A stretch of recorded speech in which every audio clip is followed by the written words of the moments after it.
धोने वाले गरीब पति के सामने क्यों घुटने टेके शहर के सबसे अमीर आदमी ने? आखिर क्यों बड़े बड़े बिजनेसमैन से 1 साल के अपॉइंटमेंट के बाद मिलने वाला इंसान घूमता फिरता है फुटपाथ पर? ऐसे ही पूरी दुनिया इस कहानी की दीवानी नहीं है। जिस कहानी को लोग पैसे खर्च करके भी सुनना चाहते हैं, आज वही कहानी आपको मिल रही है फ्री में सुनने के लिए। सुनिए ये पूरी कहानी या बने रहिए हमारे साथ।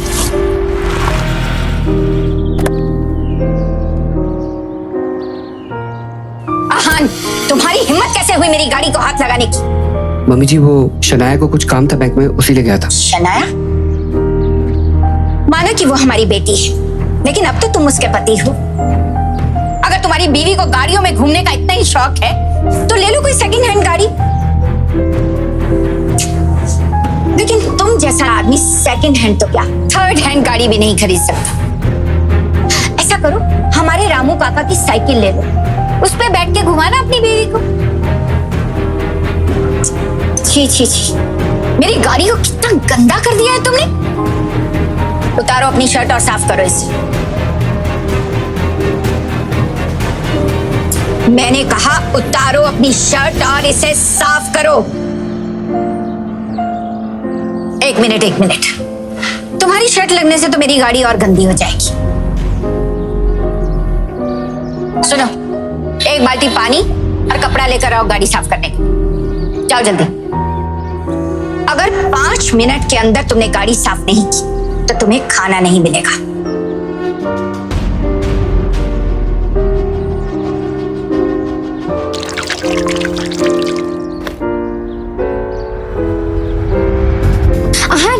मेरी बेस्ट फ्रेंड आ रही है लंदन से, उसे लेने के लिए हमें एयरपोर्ट जाना है। चलो कार निकालो। मम्मी जी ने कार यूज करने के लिए मना किया है। क्या? मुझे नहीं पता तुम कैसे मैनेज करोगे, कहीं से भी मैनेज करो। चाहे भीख मांगे क्यों ना लेके आओ, पर मैं एयरपोर्ट कार में ही जाऊंगी। मैं कुछ करता हूँ। अहान के पास सिर्फ 300 रुपए थे, लेकिन शनाया के लिए वो कुछ भी करने को तैयार था। अहान ने शनाया के लिए टैक्सी बुक की। आखिर शनाया की कौन सी दोस्त आ रही थी उससे मिलने, जिसके लिए वो इतनी एक्साइटेड थी?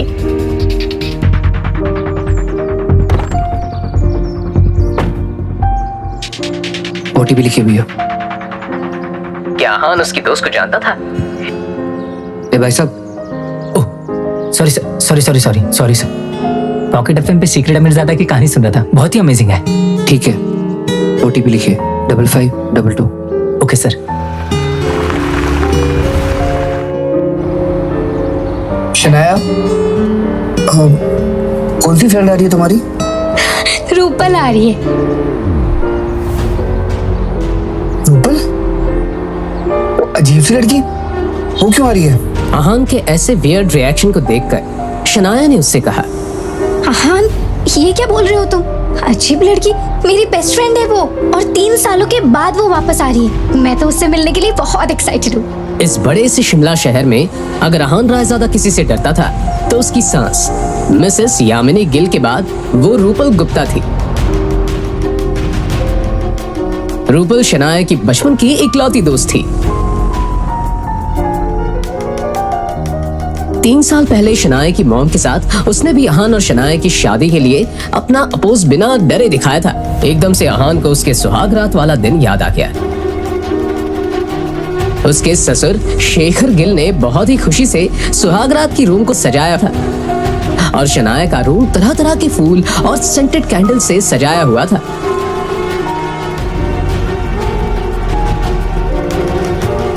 लेकिन सबके सोने के बाद रूपल हाथ में कैंची लेकर उस रूम में आ गई और उसने सारी डेकोरेशन को इस तरह काट डाला जैसे कि वो कोई प्रोफेशनल बेरहम कसाई थी। गुस्से में उसने वेडिंग रूम को पूरी तरह से तहस नहस कर दिया।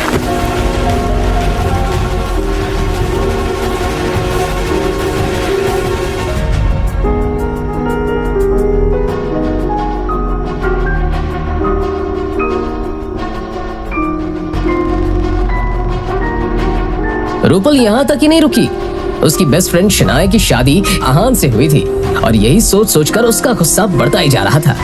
इसके बाद उसने जो अहान से कहा वो सुनकर अहान के होश उड़ गए। ये तो कुछ भी नहीं है, ट्रेलर है तुम्हारे लिए। हाँ? Dare to hurt Shanaya.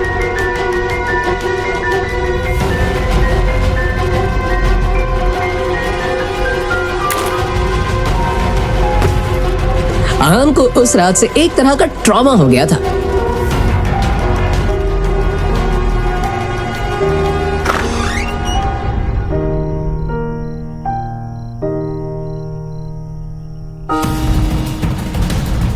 सुहाग रात के वक्त ही नहीं, आगे रूपल ने अहान को बहुत तंग किया था।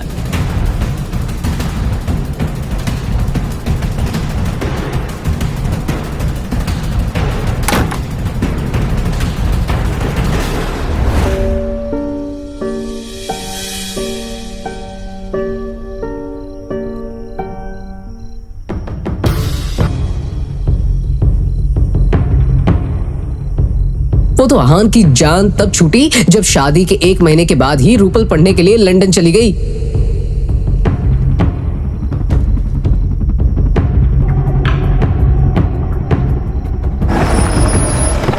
लेकिन आज रूपल वापस आ रही है, जिसकी वजह से अहान के दिल की धड़कन तेज हो रही है।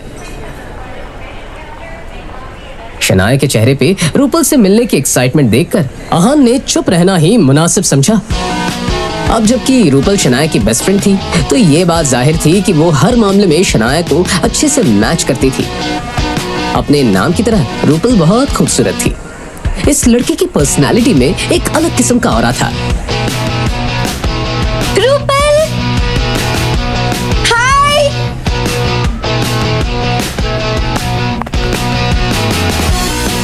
How are you? I am good and congratulations. सुना है कि तुम्हें इंडिया की सबसे बड़ी कंपनी स्प्रिंग कॉर्पोरेशन का प्रोजेक्ट मिला है। यस, और उसमें अहान का हाथ है। अहान का हाथ है? लाइक सीरियसली शनाया, तुम मजाक कर रही हो राइट?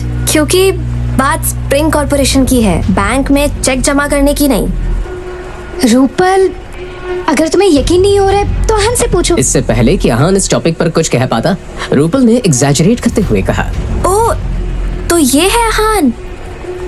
अगर तुम मुझे नहीं बताती तो मैं इसे तुम्हारा ड्राइवर समझ रही थी।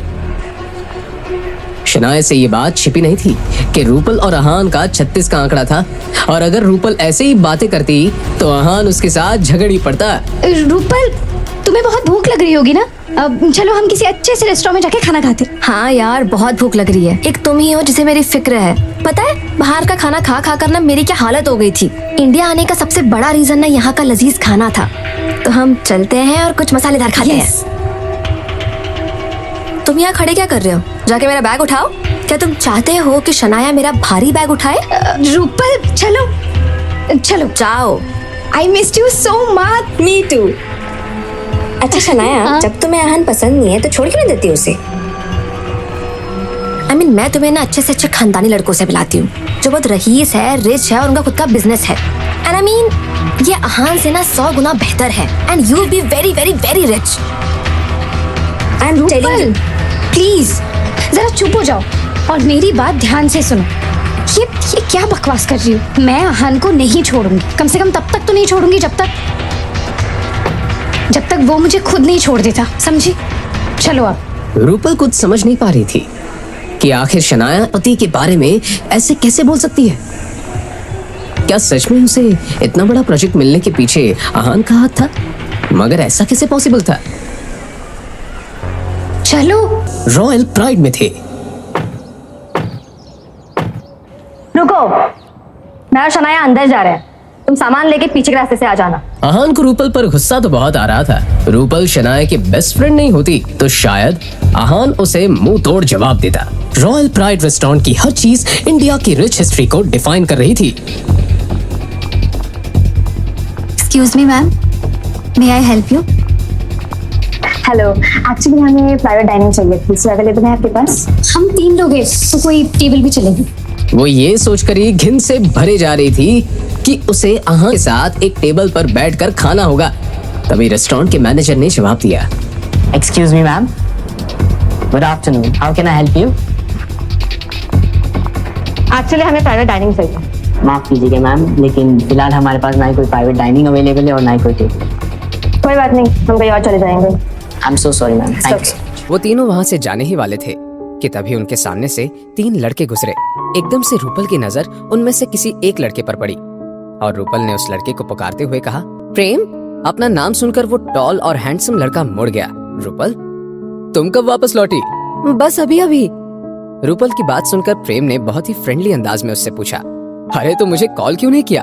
मैं तुम्हें लेने आ जाता। लेकिन प्रेम की नजरें शनाया पर रुक गई। फिर उसने रूपल से सवाल करते हुए कहा, क्या तुम भी यहाँ लंच पर आई हो? रूपल ने जवाब में हामी भर दी और बोली, हाँ, लेकिन यहाँ पर कोई रूम या टेबल अवेलेबल नहीं है। मैंने एक बहुत बड़ी प्राइवेट रूम बुक की हुई है और हम बस कुछ ही दोस्त हैं। अगर तुम चाहो तो हमें ज्वाइन कर सकती हो। शनाया ने जैसे ये बात सुनी वो मना करने वाली थी, मगर रूपल ने ऑलरेडी हामी भर दी थी। क्यों नहीं, हम जरूर ज्वाइन करेंगे। इसके बाद रूपल, शनाया और आहान के साथ प्रेम के दोस्त उनके प्राइवेट रूम में चले गए। अंदर जाते हुए प्रेम ने रूपल से सवाल करते हुए कहा, रूपल, ये दोनों तुम्हारे दोस्त हैं क्या? क्या हमें इंट्रोड्यूस नहीं करोगी? ये शनाया गिल है, मेरी best friend. Hello miss Shanaya, मैं प्रेम मल्होत्रा। मैं एम ग्रुप्स का सीईओ हूँ। ये प्राइड रेस्टोरेंट भी हमारे ही प्रोजेक्ट्स में से एक है। शनाया ने जवाब में बस पोलाइट अंदाज में हेलो कह दिया। ये राज बेदी है, मेरा बेस्ट फ्रेंड। और हाँ, राज हमारे शिमला के मेयर का बेटा है। और ये मेरा दोस्त पारस अग्रवाल। आज सबने ज्वेलरी ब्रांड के बारे में सुना होगा, जिन्होंने अभी अभी शिमला में अपने 3 स्टोर्स ओपन किए हैं। वो तीनों स्टोर्स पारस के ही हैं। शनाया ने सभी से मुस्कुराकर जान पहचान कर ली। प्रेम ने बाद में आहान की तरफ देखा। आहान को घूरते हुए प्रेम ने मन ही मन में कहा, पहले लॉबी में जब मैंने इस लड़के को देखा तो मुझे लगा कि यह जरूर शनाया का ड्राइवर या बॉडीगार्ड होगा, मगर शनाया तो जाकर उसके पास बैठ गई। पता नहीं ये लड़का कौन है। हाँ, पता करता हूँ। कुछ सोचने के बाद प्रेम ने सवाल करते हुए कहा, ये भैया कौन है? मैं आहान। प्रेम ने मन ही मन में कहा, ओह, तो ये है आहान। इसके भी चर्चे कुछ कम नहीं है।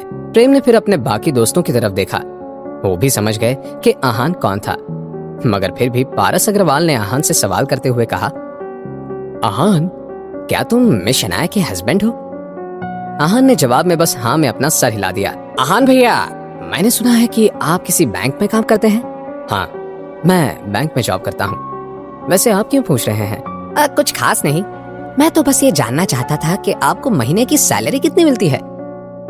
अब हद हो गई थी, लेकिन आहान को इस सब से कोई लेना देना नहीं था। उसने ईमानदारी से जवाब देते हुए कहा, 12,000 मिल जाते हैं। अगर कभी कभी बोनस भी ऐड हो जाता है तो 15,000 भी मिलते हैं। ये सुनते ही वो लड़के आपस में देखकर हंसने लगे।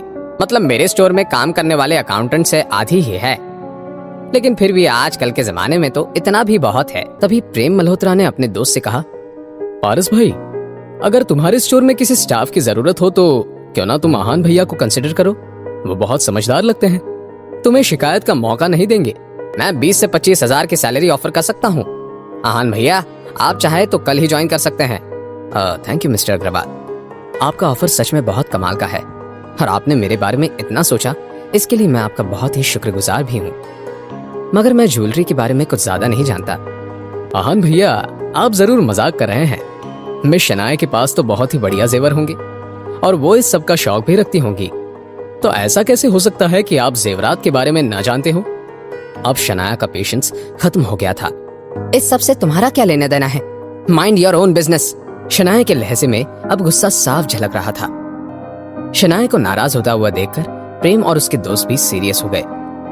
राज बेदी ने शनाया को समझाने की कोशिश करते हुए कहा, मिस शनाया, आप प्लीज अपसेट मत होइए, हम तो बस मजाक कर रहे थे। रूपल ने दिल ही दिल में कहा, शनाया, ये तुम्हें क्या हो गया है यार? इस आहान ने तुम पर कोई जादू किया है या सच में तुम इस गुड फॉर नथिंग लड़के के प्यार में अंधी हो गई हो? Oh God, I can not take this.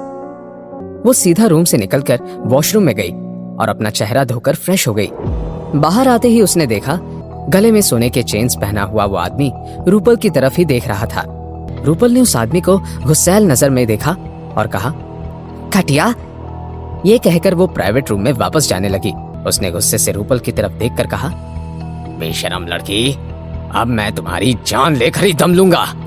और मोटे आदमी ने हाथ में पकड़ी हुई विस्की की बोतल रूपल की तरफ फेंक दी। रूपल इतनी घबराई हुई थी कि उसके मन में विस्की की बोतल से बचने का भी ख्याल नहीं आया। रूपल ने बिना कुछ सोचे समझे घबराहट के मारे अपनी आंखें बंद कर ली 1 सेकंड, 2 सेकंड, 5 सेकंड भी हो गए, मगर वो बोतल रूपल तक नहीं पहुंची। इसलिए क्यूरियोसिटी के मारे रूपल ने अपनी आंखें खोल ली। आंखें खुलते ही रूपल ने देखा कि एक बड़े से हाथ ने उस विस्की की बोतल को पकड़ लिया था, क्योंकि जिसने उस विस्की की बोतल से रूपल को बचाया था वो कोई और नहीं, आहान ही था। आगे आहान ने उस विस्की की बोतल को जमीन पर रख दिया। आपको कुछ ज्यादा ही चढ़ गई है, उसने आहान से नफरत भरे अंदाज में कहा। अच्छा, तो अब मैं बताता हूँ कि मुझे कितनी चढ़ी हुई है, और आहान की तरफ देखते हुए अपना हाथ बढ़ा दिया। मगर ये अटैक आहान के लिए बच्चे का खेल था और उसने कमर में किक करके उस आदमी को जमीन पर गिरा दिया। तभी प्रेम मल्होत्रा और राज बेदी वहां पर शोर सुनकर भागते हुए आए। उसने इस मैटर की पूरी जिम्मेदारी अपने हाथों में लेने का फैसला कर लिया। तुम्हारी हिम्मत कैसे हुई रूपल के साथ ऐसा करने की?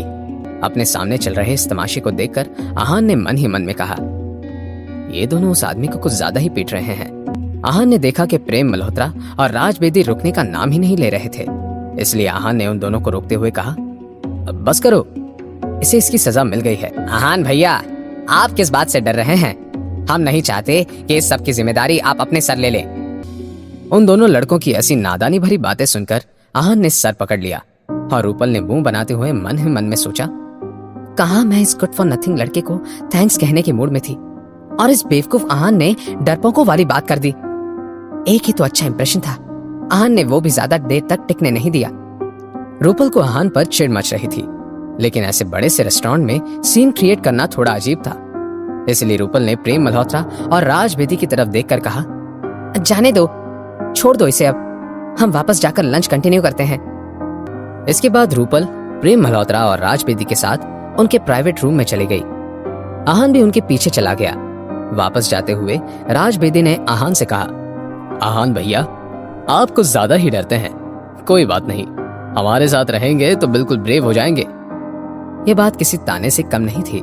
सबका लंच होने के बाद उन्होंने कुछ मीठा ऑर्डर किया। जैसे ही वेटर उस प्राइवेट रूम से बाहर गया, कुछ गुंडे अंदर आए। इतनी मार खाने के बाद भी इसकी अकल ठिकाने पर नहीं आई। कोई बात नहीं, मैं अभी इन सबको मजा चखाता हूँ। प्रेम मल्होत्रा ने बहुत ही कूल अंदाज में कहा। जब प्रेम अपनी ये बात कह रहा था, हाथों में एक शराब की बोतल लेकर प्रेम की तरफ आ रहा था। प्रेम मल्होत्रा इस होटल का मालिक था। अपने ही होटल में ऐसे कुछ गुंडों को देखकर वो घबरा जाता। अब बात उसकी इज्जत की थी, इसलिए प्रेम मल्होत्रा ने अपनी पूरी ताकत का इस्तेमाल करते हुए गजेंद्र को जोर से लात मार दी। क्योंकि गजेंद्र को पहले से ही बहुत चोट लगी हुई थी, वो एक बार फिर से जाकर जमीन पर गिर गया। अपने साथी की ऐसी हालत को देखकर अब बाकी गुंडे भी प्रेम मल्होत्रा से लड़ने के लिए तैयार हो गए थे। लेकिन प्रेम मल्होत्रा कोई सीधा साधा फाइटर नहीं था। उसे कराटे में ब्लैक बेल्ट मिला था।